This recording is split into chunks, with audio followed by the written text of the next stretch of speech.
భారతదేశంలో ఎంతో మంది దంపతులకి పిల్లలు లేక విలవిల్లాడిపోతుంటే ఈ ఫెర్టిలిటీ సెంటర్స్, ఐవీఎఫ్ వీళ్ళందరూ కూడా వాళ్ళ బలహీనతతో ఆడుకుంటూ కోట్లు సంపాదించేస్తూ వాళ్ళనైతే మానసికంగా ఇప్పుడు హింసిస్తున్నారు.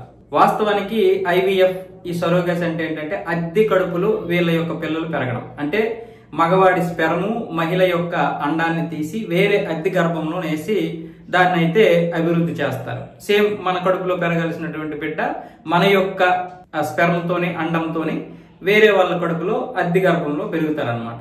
అలా పెంచినందుకు ఆ యొక్క తల్లికి ఎవరైతే ఆ అద్దె గర్భం ఇస్తారో ఆవిడికి ఎంతో కొంత హాస్పిటల్సే చూసుకుంటాయి.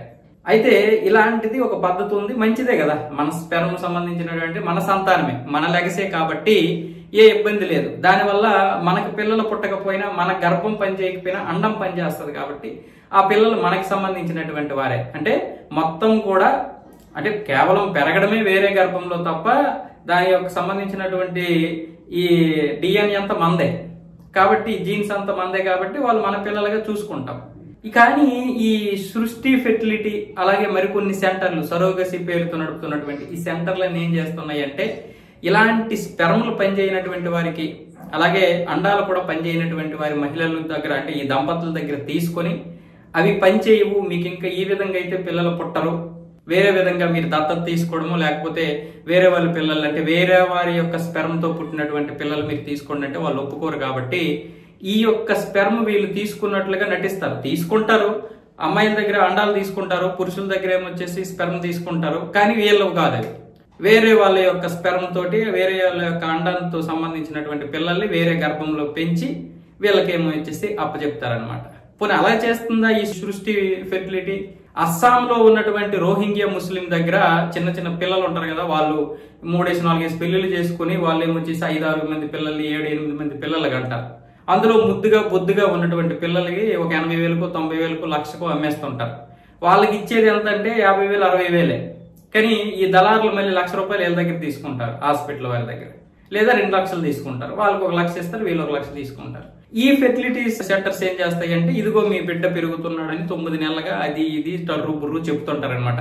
హైదరాబాద్ వచ్చినోడికి విశాఖపట్నంలో జరుగుతుంది, విశాఖపట్నం వచ్చినోడికి ఏమొచ్చేసి హైదరాబాద్ లో మీ బిడ్డ పెరుగుతుంది అని అబద్ధాలు చెప్పి 20 నుంచి 40 లక్షల వరకు వసూలు చేస్తూ ఉంటారు.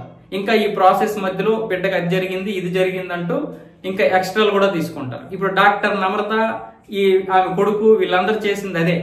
అస్సాం నుండి తెచ్చుకున్నటువంటి ముస్లిం బిడ్డని రాజస్థాన్ దంపతులకి ఇచ్చేశారు.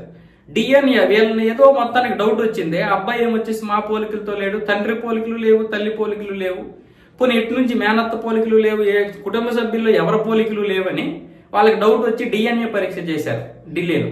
దాంతో ఇదంతా బయటపడ్డది. అతను ఒక ఆర్మీ ఆఫీసర్ అనమాట. ఈ మొత్తం వీటన్నిటి యొక్క కూపీలాగి పోలీసులకు ఇన్ఫార్మ్ చేశారు. ఇక్కడ గోపాలపురం పోలీసులు అక్కడ ఎంక్వైరీ చేస్తే 2023లోనే దాని యొక్క లైసెన్స్ అయితే క్యాన్సిల్ అయిందంట. అయినా కూడా వాళ్ళు ఇదొక రెసిడెన్షియల్ అంటూ దాన్ని అయితే హాస్పిటల్ అయితే నడుపుతున్నారు అన్నమాట.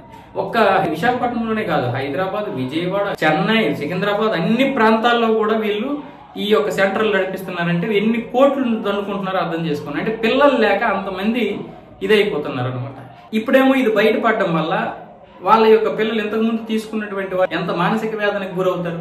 ఇప్పుడు వాళ్ళకి ఫోన్ చేస్తే వాళ్ళు ఫోన్ లిఫ్ట్ చేయడం లేదు. ఎందుకంటే మళ్ళీ డిఎన్ఏ పరీక్షలు చేస్తే ఆ బిడ్డ మావాడు కాదు, తన బిడ్డ కాదని తెలిస్తే ఆ తల్లి ఇప్పటి వరకు పెంచినటువంటి తల్లి వదులుకోలేక వాళ్ళ బిడ్డ కాదని తెలిసాక ఎంత నరకం అనిపించాలి. అందుకని వాళ్ళు ఫోన్ లిఫ్ట్ చేయడం లేదు. కానీ కొంతమంది, చాలా మంది మాత్రం మోసపోయినటువంటి వారు అందరూ కూడా చాలా మంది బయటకు వచ్చి, అంటే పిల్లలు ఇప్పుడిప్పుడే తీసుకున్నటువంటి వారు, కొంచెం డౌట్ ఉన్నటువంటి వారు, పాపంలో ఉన్నటువంటి వారు అందరూ కూడా ఇప్పుడు చాలా మంది అయితే వచ్చి కేసులు అయితే పెడుతున్నారు వాళ్ళ మీద. అయితే ఈ నమ్రత అంటుంది నేను అసలే ఏ తప్పు చేయలేదు, నిజ నిజాలు బయటికి తెలిస్తే త్వరలోనే అంటూ బుకాయిస్తుంది. ఇంత చండాలమైనటువంటి దరిద్రమైనటువంటి ఇలాంటి వెధవలు ఉండడం వల్ల ఈ రోజు మన దేశం ఎలా విచ్ఛిన్నమైందో చూడండి. రోహింగ్యాలే ఈ దేశంలో 7-8 కోట్ల మంది ఉన్నారు, అదొక దరిద్రం అంటే మళ్ళీ వాళ్ళ పిల్లలు కూడా మనకి ఈ డబ్బు పేరుతో ఈ డాక్టర్లే అమ్మేస్తుంటే వీళ్ళకి కాలు చేతులు తీసి ఎలా వద్దా?